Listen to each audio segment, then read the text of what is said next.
Academia Mulher Virtuosa. E hoje o nosso tema é um tema muito, muito, muito pedido, muito pedido, muito necessitado. A maioria das mulheres sempre busca e pergunta sobre isso, então eu trouxe, né? Amanda, como é que eu posso despertar a mudança no meu marido? Essa é a grande, eu acredito que é uma das maiores dúvidas que as mulheres têm. Porque quando a gente entra num casamento, a gente tende a achar que são duas pessoas separadas. E na verdade não, né? Existe toda uma conexão. Então vamos lá. Primeiro ponto, tá, gente? Bem importante. É que o homem, ele não muda na força do braço. Eu sei que talvez você tenha, por conta da sua mãe, dos relacionamentos que você viu, você tenda a achar que os homens, eles mudam baseado na força do braço, que existe alguma crítica, alguma cobrança, ou exista algum passe de mágica, vamos dizer assim, para que ele mude o comportamento dele, ou para que ele reconheça aquilo que você está falando. E o primeiro passo é você compreender que os homens, eles não mudam em base de cobrança, eles não mudam com julgamento, os homens não mudam com crítica. E eu sei que, provavelmente, você muitas vezes foi criticada, né? Você muitas vezes foi pressionada e aí você sentia que tinha que mudar baseado na pressão ou na crítica, dependendo da tua educação, a educação que você recebeu. Talvez o teu marido também. Mas os homens, a mente do homem, ela não responde à crítica de uma forma muito eficaz. Aí você pensa, mas Amanda, durante um período eu criticava o meu marido, por que ele não mudou? Ou ele mudava e apresentava alguma mudança. Por que agora eu estou criticando, eu estou julgando, eu estou cobrando e não está funcionando? Porque a crítica, ela não é um motor de mudança. Entendeu?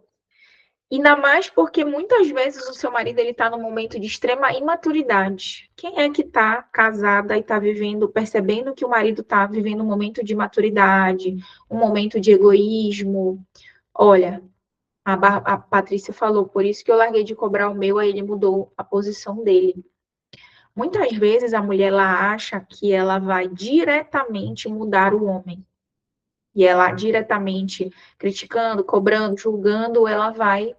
É como se você achasse que existe diretamente uma ação que você vai ter que o teu marido vai mudar. E aí, o primeiro ponto é não, tá? Crítica, cobrança e julgamento não é um ponto que é um motor para os homens mudarem. Segundo ponto importante, como é que o homem muda? Os homens, eles mudam muito mais na sutileza da mulher do que em ações diretas da mulher. Às vezes é difícil para a gente, né? Principalmente se você vem aí de um padrão de uma mulher masculina, uma mulher guerreira, uma mulher que está pronta para agir, uma mulher que quer tudo no seu controle, quer tudo do seu jeito, que sempre fica pensando qual é a aproximação, qual é a aproximação, qual é a aproximação, né? E aí, para você, muitas vezes, compreender que existem alguns momentos que você vai precisar sair de cena, ou que você vai precisar, na sutileza, promover essa mudança, pode parecer mais desafiador. Porque muitas vezes você pensa assim, tá, Amanda, o que eu falo para o meu marido para ele mudar? Você está pronta para uma ação. O que eu falo ativamente para ele mudar? Porque eu acredito que tem uma coisa que eu vá direto e vai fazer isso. E aí o segundo ponto é que muitas vezes a tua sutileza, ela desperta mais uma mudança do que uma ação sua ativa. Às vezes, eu vou dar um exemplo. Muitas vezes uma fala sua não desperta tanto a mudança do homem quanto um olhar que você tem para ele. E aí eu pergunto para vocês, e pode ser honesto, tá? Quando você olha para o seu marido pelo que ele está fazendo hoje, você admira ou você também perdeu um pouco dessa admiração, né? Por conta do que ele está fazendo? Coloca aí nos comentários para mim.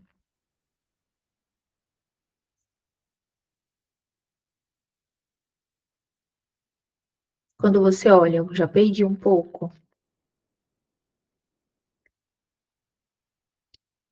Isso faz parte, tá? Porque o segundo ponto, por que que você está querendo mudar ele na força do braço? Porque você perdeu um pouco a admiração por ele. Então você acredita, você olha para ele hoje, você pensa assim, se eu não meter a minha mão para ele mudar, eu acho que ele sozinho ele não consegue. Porque só, olha o que ele está fazendo. Se eu colocando a minha mão, ele já está fazendo essas besteiras, imagine se eu tirar. Eu imagino que você talvez tenha essa visão, entendeu? E, ó, que o que mente trai, exatamente, exatamente. E aí a gente entra no terceiro ponto. Tudo bem você ter perdido a admiração, você é um ser humano. Afinal, às vezes o homem, né, com quem você casou, tá dizendo, não quero mais, não tô feliz. E aí você olha e pensa, poxa, eu me dediquei, eu fiz de tudo. E aí ele ainda fala isso para mim, então ele me retribui dessa maneira. Então, será que valeu a pena? Eu sei que você tem muitas questões que você se pergunta, muitas dúvidas. Eu sei que muitas vezes você está num momento fragilizado, mas o terceiro ponto é que para você ver o seu marido mudar, primeiro você vai precisar mudar o seu olhar sobre ele. Porque se você muda o seu olhar sobre ele, você muda a sua estratégia, você muda a sua posição e você muda as suas ações e a sua maneira de encarar o seu casamento. Então, o terceiro ponto é você mudar o seu olhar sobre ele. Agora você vai fazer um esforço muito maior para admirar do que antes, quando vocês estavam numa fase boa. Porque numa fase boa, que seu marido estava, que era romântico, carinhoso, estava aí dentro do casamento super dedicado, poxa, é muito fácil admirar um homem que está aí nos teus pés, né? Fazendo de tudo para você. E claro, que bom que você viveu esse momento. E que sim, você pode viver novamente esse momento. Só que agora o terceiro ponto é você se dedicar a olhar o teu marido com admiração. E, Amanda, como é que eu faço isso se o meu marido não merece? Se eu nem o reconheço mais? Se ele está tendo comportamentos totalmente opostos ao homem que eu me casei? Eu acredito que a grande forma de você voltar a admirar o seu marido é você olhar para ele com compaixão. Compaixão não é pena, tá? Ah, coitadinho que ele tá fazendo isso. Não, ele não é um coitado. Por mais que ele esteja colocando os pés pelas mãos, ou fazendo algo que você desaprova, algo errado, ele tem total potencial de sair dessa situação. E muitas vezes o seu olhar de admiração é a única luz que existe nesse túnel no qual ele está, né? E aí, o teu olhar de compaixão, o que é um olhar de compaixão? É você olhar para ele e sentir essa dor de ver que ele está fazendo isso, e muitas vezes ele está tentando destruir a família, se destruir, mas você olhar para ele com um olhar assim de misericórdia, sabe? Um olhar amoroso,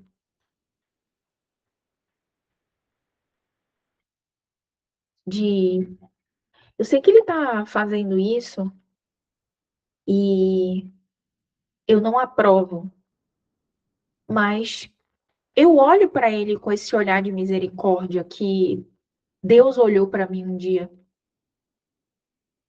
sabe? De onde eu vou tirar, Amanda, isso? Como é que eu vou olhar com esse olhar de misericórdia, de compaixão com um homem que está falando várias coisas, né?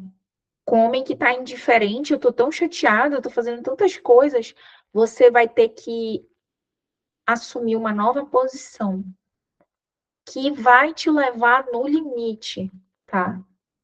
No limite. Não é fácil assumir essa posição. Quem dera que eu dissesse assim, ó, não passe de mágica, de repente.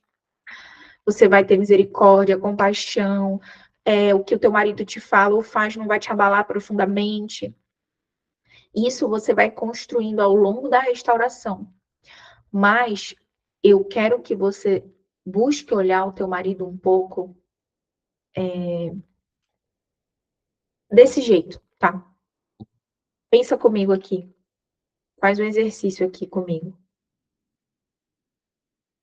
Tem alguma pessoa na tua família, ou nos teus amigos, ou talvez Deus, quem você queira remeter, que acreditou em você quando nem você acreditava em você? Teve alguém que te olhou e que disse assim, eu vou apostar minhas fichas nela?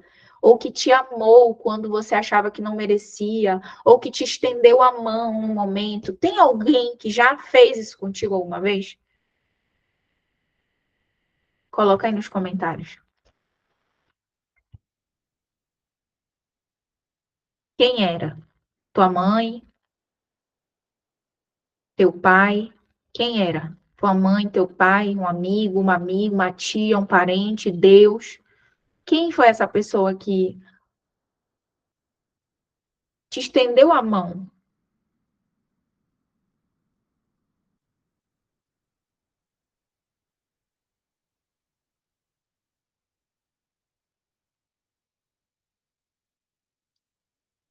Quem foi essa pessoa?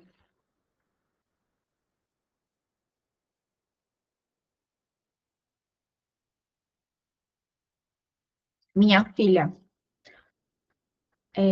Meu marido, olha que legal, minha amiga, Deus, uma prima. Pois é. Em algum momento, minha sobrinha, ó, ela me estendeu a mão. Deus, minha amiga e minha filha. Tá. Eu sei que em algum momento, todas que estão aqui ou todas que irão assistir essa aula gravada já receberam uma mão estendida. Num momento que você estava totalmente perdida, que não tinha luz no fim do túnel, não tinha nada. E chegou alguém, ou Deus, que te estendeu a mão e disse assim: eu acredito em ti, você tem valor para mim. A sua história ainda não acabou. Essa fase ela vai passar e eu estou ao teu lado para que ela passe mais rápido ou para que você tenha apoio durante o processo. Deus faz isso conosco. Deus envia pai, envia mãe, sobrinho, filho, alguém que tem um olhar de esperança e que te olha com esperança e você sabe. E através desse olhar, você começa a se reerguer. Porque esse olhar de amor, olha quão profundo é isso, né? Esse olhar de amor que Deus colocou sobre ti, ou que a tua sobrinha, ou que uma tia, ou que um pai, ou uma mãe, ou que a tua filha, talvez, te olhou, esse olhar te encheu de esperança em si mesma, e através disso você teve uma força para se reerguer, às vezes até o marido. Eu vi que a Bárbara falou que o marido dela já teve esse olhar de esperança ou já teve esse olhar de compaixão e que ela se viu naquele olhar, né? Quando alguém faz isso pela gente, ou Deus, dependendo, né? Quando Deus faz isso pela gente, sábado, a Tuane, sábado, Deus te enviou na minha vida, gente. A Tuane, ela agendou uma análise de caso. Eu nunca faço análise de caso sábado. Simplesmente, na hora que eu estava falando com ela, a outra mulher chegou lá no local que o marido dela trabalha e ela já ia lá. Eu falei, não faz isso, por favor. E aí foi um momento, né, que graças a Deus, Deus utilizou para que ela não fosse se expor ou se expor, né, emocionalmente à situação. Então, vou lá, gente, vou dar um exemplo. Vamos supor que tem uma amiga que te estendeu a mão. O que que existe nesse estender a mão, te dar esse apoio, te dar essa esperança? É que aquela pessoa chega contigo ou Deus, né? Quem teve esse olhar comigo foi Deus, tá? E Deus enviou muitas pessoas também depois. Mas primeiro, a primeira que eu senti o quanto eu era amada, o quanto Deus acreditava em mim, o quanto eu tinha valor foi Deus. E então, através desse olhar, desse cuidado, eu comecei a ver o potencial que eu tinha. E que aquilo era só uma fase. E assim eu pude me reerguer. E aí Deus enviou várias pessoas para fazer isso. Você também provavelmente tem esse momento. Duas amigas me estenderam a mão. Quando alguém te ama tanto, você fala, nossa, eu tenho um valor muito grande, essa pessoa me ama tanto, e eu não sou essa minha circunstância. Eu sou esse amor que essa pessoa me deu, e através disso eu vou me levantar. Agora é a tua vez de você ter este olhar. De onde eu vou tirar isso? De que alguém uma vez já fez isso contigo. E, portanto, você vai transbordar. Não que ele mereça, tá, gente? Não que ele mereça. Tem homens que estão aqui e merecem, porque às vezes está em crise, o marido está dentro de casa, mas ele ainda é solícito, ele ainda luta pela família, mas alguns não, né? E quando ele não merece, de onde você vai tirar isso? Desse olhar que alguém te deu uma vez, dessa mão estendida, dessa esperança que Deus depositou em você. E aí você vai buscar olhar com compaixão, com admiração. Como olhar ele, um outro ponto, tá, gente? Enxergue ele como um ser humano falho, imperfeito, cheio de defeitos. Porque muitas vezes vocês, antes disso tudo acontecer, você idolatrava o seu marido. Você olhava para ele. Eu atendo muitas mulheres que diziam assim: Amanda, meu marido era um homem quase perfeito. O nosso casamento era um casamento exemplar. Nós éramos exemplo na igreja. Nós éramos um casal que, onde nós chegássemos, nós chamávamos a atenção pela nossa cumplicidade, pelo respeito, pela parceria, por tudo que nós construímos juntos. Nós éramos um exemplo de intimidade. E aí você achava que o seu marido nunca iria errar. Quantas vezes a gente idolatra uma pessoa, né? Às vezes a gente idolatra um pastor, a gente idolatra os nossos pais, a gente idolatra uma amiga, achando que hoje eu vi uma frase assim, que bom que as pessoas erram, porque aí o erro é uma oportunidade da gente ver que aquela pessoa ela é falha e que eu também sou falha, e que aquela pessoa é imperfeita e que eu não preciso idolatrar essa pessoa. Então, o outro ponto é esse, tá? O que efetivamente você vai fazer após isso? Você vai olhar. Parece que você falou da minha vida, nós éramos assim. Sim, sim, sim. Gente, eu tenho muitos casos, eu atendo muitos casos, e toda vez eu atendo, eu pergunto assim: como era antes? Ah, o meu marido era o marido perfeito. Ah, o nosso casamento era maravilhoso. Ah, eu não sei o que foi que aconteceu, porque a gente era exemplo na nossa comunidade, nós éramos um exemplo na nossa família.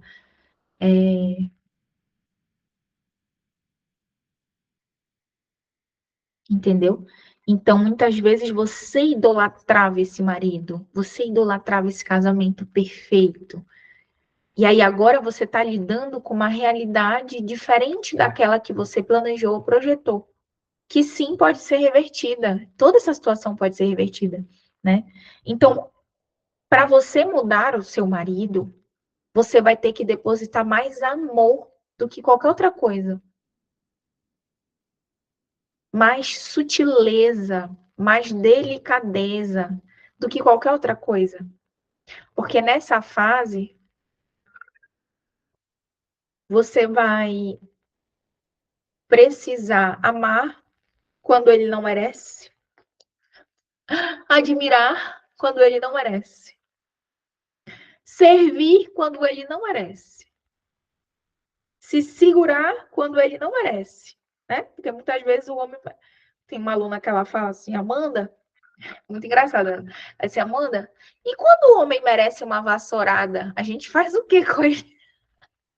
Quando ele merece uma vassourada, a gente faz o que com esse homem? Que ele tá merecendo uma vassourada e não pode dar.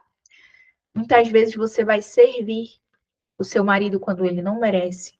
Você vai depositar palavras positivas quando ele não merece. Você vai declarar sobre a sua vida e sobre o seu casamento, palavras de esperança e alegria e promessas e sonhos, quando aparentemente você nem está vendo. Esse é um grande desafio, gente. A gente que é ser humano, a gente se desassociar da circunstância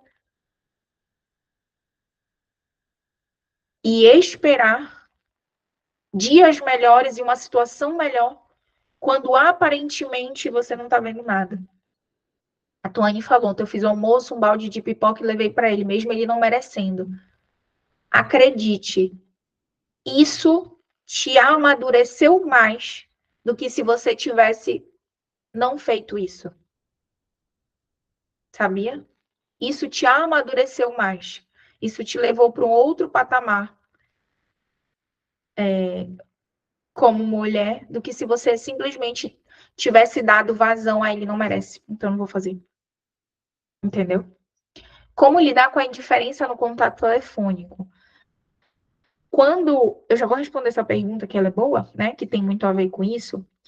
Como lidar com a indiferença?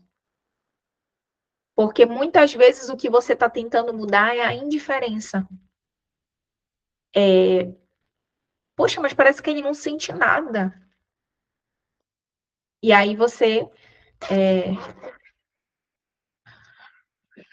Parece que ele não sente nada. Parece que tudo que eu falo não muda nada. No teu caso, Aline, eu já entendo o que está acontecendo. Nesse ponto, é você se.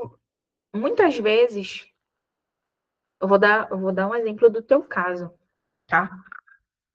É você se manter conversando com ele, ligando para ele, demonstrando e depositando essa esperança, ainda que você não esteja vendo uma resposta.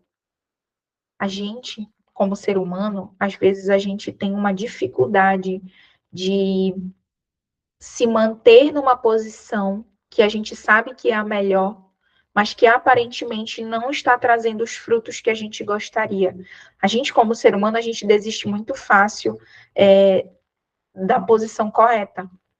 Porque você que está na restauração, você está ocupando uma posição.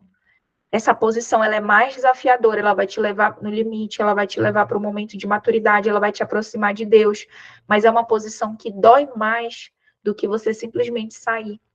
Quantas estão aqui que já ouviram? Supera, separa, arruma outra, você é jovem, você é bonita, você é independente, você tem a vida inteira pela frente, o que você está fazendo lutando por este casamento? Abrir mão dessa posição é mais fácil do que permanecer nessa posição. Porque essa posição que você tá, exemplo, Aline, ligar para o seu marido todos os dias, dizer o quanto ele é especial, o quanto você acredita nele, o quanto você sabe que isso é só uma fase e que ele vai conseguir enfrentar os desafios, e eu sei quais são os desafios que o seu marido está enfrentando, porque eu acompanhei o teu caso, a gente teve uma análise de caso juntas, permanecer vai fazer você aumentar a sua fé, você acreditar mais no seu casamento, mas você se doar, e isso vai te amadurecer mais do que você se afastar dele e aceitar essa indiferença como um único resultado, entendeu? Então, essas atitudes da mulher, elas que vai te levar muitas vezes você se tornar uma outra pessoa, né? Durante o processo de restauração, acaba que você se torna uma outra mulher. Outra mulher não, né, gente? Toda vez que falo outra mulher, eu lembro da OM, então não gosto de falar essa palavra, mas durante o processo você vai se tornar uma nova mulher que aprende a servir, a amar, a ter paciência. Uma das maiores virtudes que vai fazer você ver o seu marido mudar é você ter paciência para ir plantando todos os dias, demonstrando o seu carinho todos os dias, orando todos os dias, acreditando um pouquinho todos os dias, melhorando, cuidando de você, do seu emocional todos os dias, tendo um pouquinho mais de fé todos os dias, essa paciência na jornada, É mais importante, eu vejo muitas mulheres, por conta da personalidade, terem um padrão de comportamento muito intenso. Exemplo, comecei a restauração, eu mandava mensagem todo dia, conversava todo dia e tudo mais, a gente se via, não sei o quê. Tem um comportamento muito intenso, aí esfria, aí se frustra muito rápido. É melhor você ir com mais calma, mas você ir avançando dia a dia do que você ir num pico e desce, sabe? Então, essa paciência, ela é uma grande virtude que você vai desenvolver. Exemplo, Aline, estou dando o exemplo da Aline. Ligar todos os dias, ainda que as conversas, alguns dias não sejam como você esperava, mas você está lá. Oi, tudo bem? Como é que você tá? Passei para te dar um alô. Ah, Amanda, ele está muito afastado, então faz uma conversa curta. No outro dia, que ele está mais aberto, faz uma conversa longa. Mas você ir desenvolvendo isso vai te dar muito mais resiliência ao longo do processo e vai te fortalecer ao longo do processo, tá? Esses são os grandes pontos para que você veja o seu marido mudar. No fim das contas, o seu marido muda à medida que você muda. Se você percebe, é, a, você se torna uma nova mulher. Essa nova mulher gera esse grande impacto nesse marido. E essa nova mulher, ela vai vendo tudo de um jeito diferente. Aquele dia liguei, nos falamos 30 minutos. Que maravilha.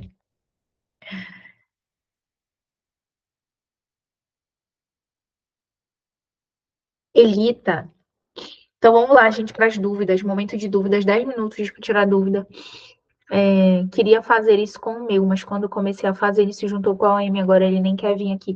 Então, ele tá no teu caso, eu vejo que tu tiveste uma posição muito positiva.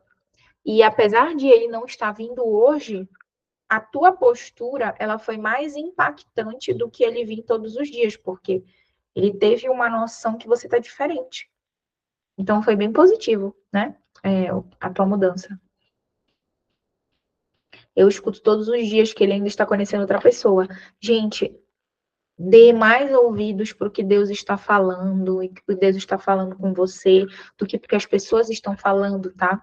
Seus parentes, familiares, amigos, muita gente não entende a restauração de casamento. A restauração de casamento, ela é um chamado, ela é um propósito. Hoje em dia existem muitas famílias destruídas. Então, a maioria das pessoas do mundo que não é especialista em restauração, inclusive nunca restaurou um casamento, é frustrada no seu casamento, ela acaba querendo dar a opinião dela. Sempre quando alguém te falar, até os seus pais te falarem, acredito que às vezes até os seus pais ou pessoas que você tem em alta conta vão vir dar uma opinião, sempre você filtra. Essa opinião, ela tem mais a ver com a visão de mundo da pessoa ou é aquilo que eu entendo para minha vida, o que Deus me falou, tá?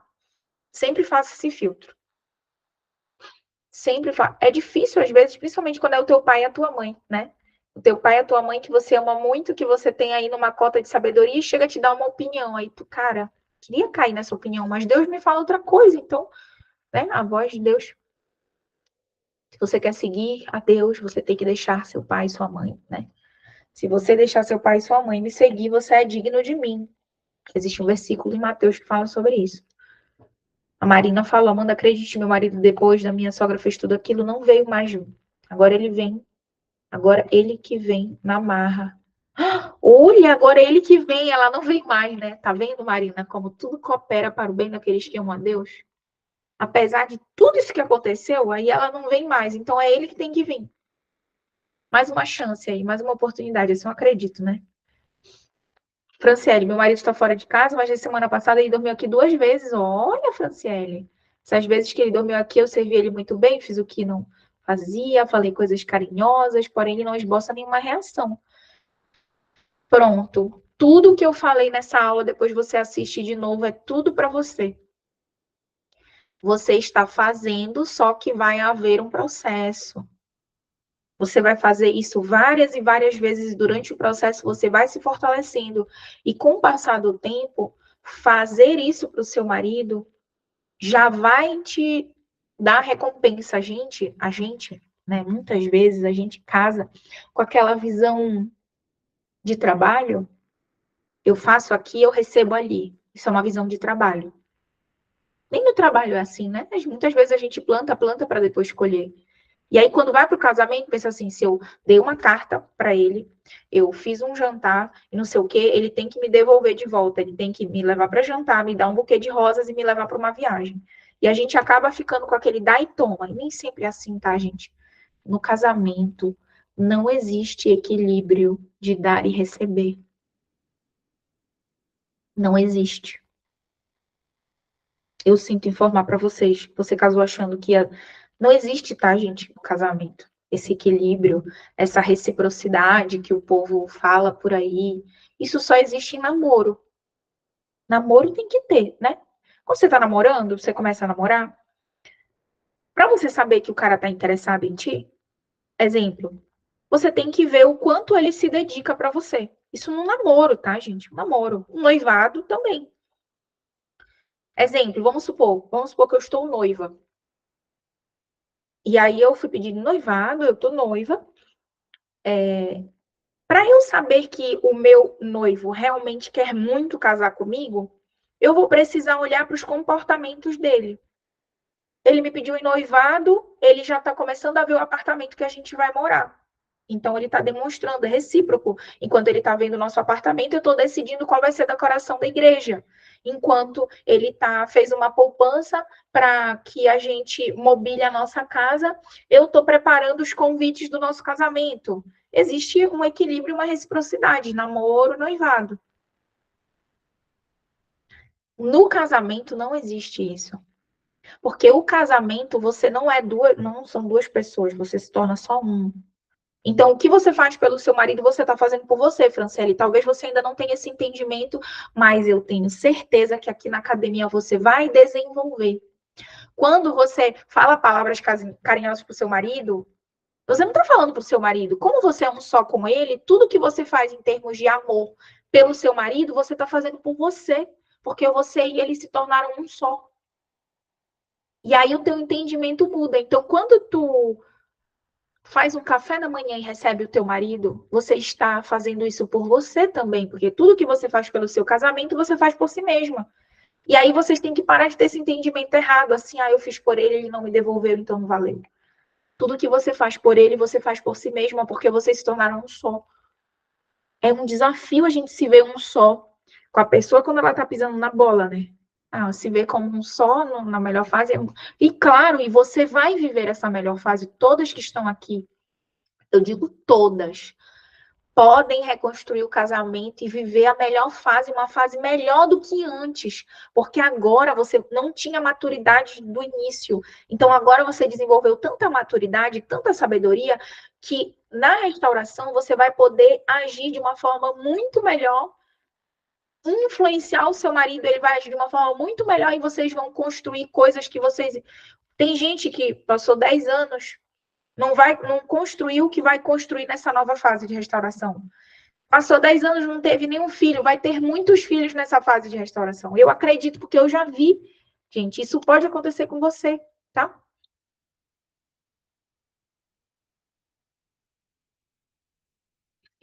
Fernanda falou, estamos próximos. Chamou ele para fazer coisas com o nosso filho, ele aceita sempre. Ontem rolou até um cinema, nós três, um casal de amigos.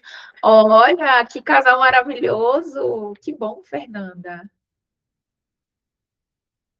Luciana, meu marido me chamou de amor final de semana. Que maravilha. Tuane, depois de sábado que eu saí na volta, ele veio atrás de mim para ver se eu ia fazer barraco, eu fiquei na minha, ele veio me abraçando. Que lindo, Tuane! Olha, minha amiga, que maravilha. Eu me abraçando, e minha filha pediu para a amiga dormir, eu falei que ia sair, ele falou que também iria, eu falei, você vai ficar com sua avó? Ele virou e falou, então eu não vou sair, ficou com você.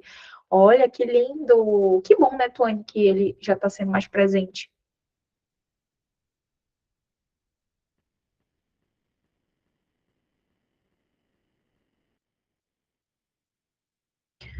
A Aline falou, a maioria das vezes o que dizem é que temos que tratar da mesma forma que sou tratada.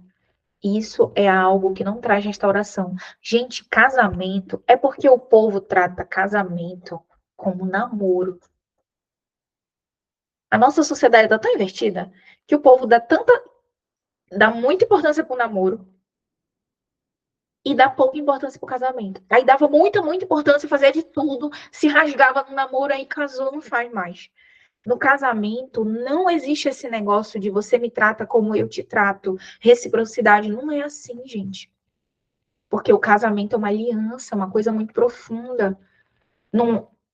Por quê? Porque reciprocidade, o conceito de reciprocidade são você me deu isso aqui, eu te...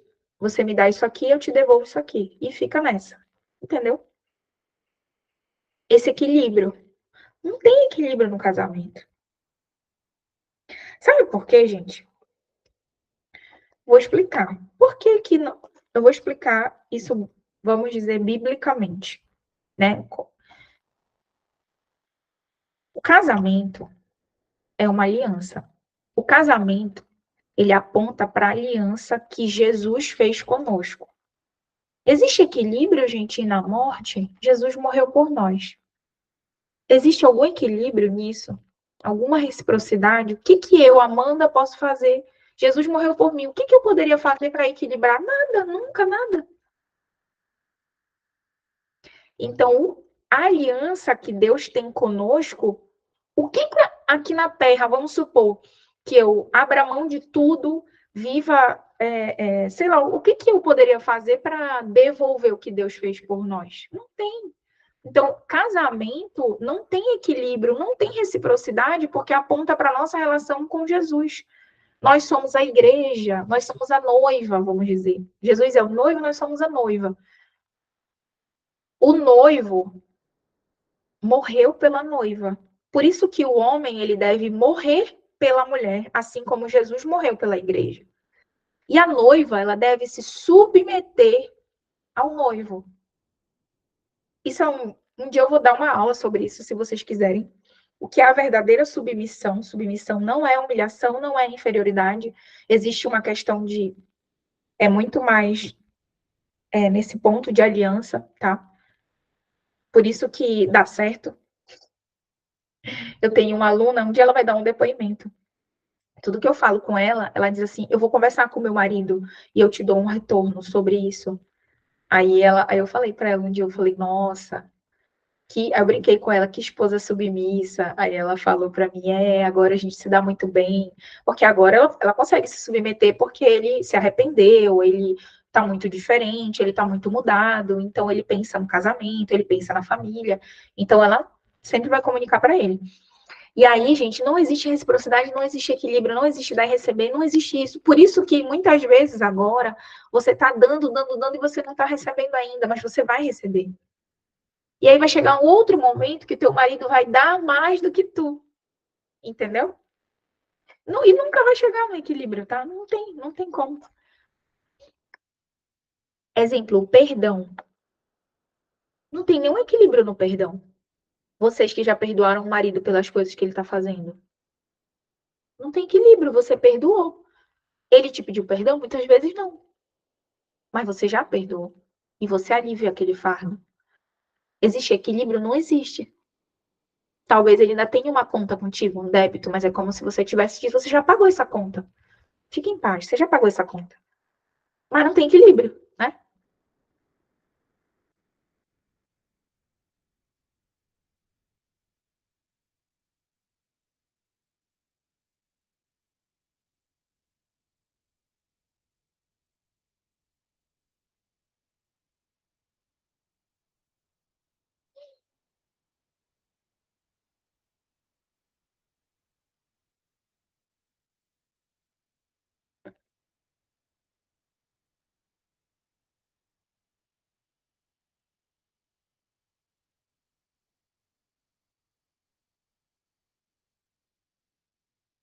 A Gisele falou, Amanda, esse ano eu tenho feito tudo diferente do ano passado. Todas as datas comemorativas, surpreendo meu marido com uma surpresa, ele fica tudo bom, parece uma criança. E com isso eu tenho percebido que ele está se aproximando cada vez mais. Muito bem. Porém, se eu falar alguma crítica, ele se retrai. Não critica ele, Gisele. Não fala como crítica. Às vezes é o jeito de falar. Não fala como crítica. Espera ele ficar bem mansinho, aí tu fala, olha, amor, eu queria tal coisa que você fez, eu não gostei, eu gostaria que você fizesse diferente, entendeu? Vai levando ele no banho-maria. Como ele tá assim, ele vai te ouvir. Tu tá ganhando crédito com ele. Às vezes é a forma de falar. Não precisa criticar, tu vai expor como tu te sente. Olha, quando você faz isso, eu me sinto isso e isso. Ah, Amanda, mas ele sente que é uma crítica. Isso já é problema dele. Se você não tá criticando e ele sente como é uma crítica, isso é problema dele. Você não pode deixar de falar. Entendeu? O povo trata casamento como namoro, mas como fazer o homem entender diferente? Fazendo tudo isso que eu falei na aula, desde o começo. Aí ele vai começar a entender diferente. Que não é um namoro, tá? Casamento é casamento, né, gente? Namoro é namoro. Infelizmente, a nossa sociedade dá muita importância para namoro e nenhuma para casamento. Exemplo, muita mulher, às vezes, ela. Tem várias mulheres que chegam comigo, né? Que, terminei um namoro, não sei o quê. Namoro, entendeu? Faz parte. Casamento não, quando tem família, quando tem filhos. Ah, Amanda não era casada, mas tinha filho. É uma coisa diferente. Já é uma família, não é só um namoro, né? Tem uma profundidade maior, perfeito? Então é isso, virtuosas. Um beijo. Eu vou só avisar para vocês. Vou até enviar no grupo. Semana que vem a aula vai ser na terça-feira, excepcionalmente porque eu vou estar viajando. Mas eu vou avisar vocês no grupo, tá? Fiquem com Deus. Um beijo, a gente se vê semana que vem. Uma ótima semana para todas, que vocês possam colocar tudo em prática dessa aula de hoje, tá? Beijão e fiquem com Deus. Tchau, tchau. Deixa eu parar aqui.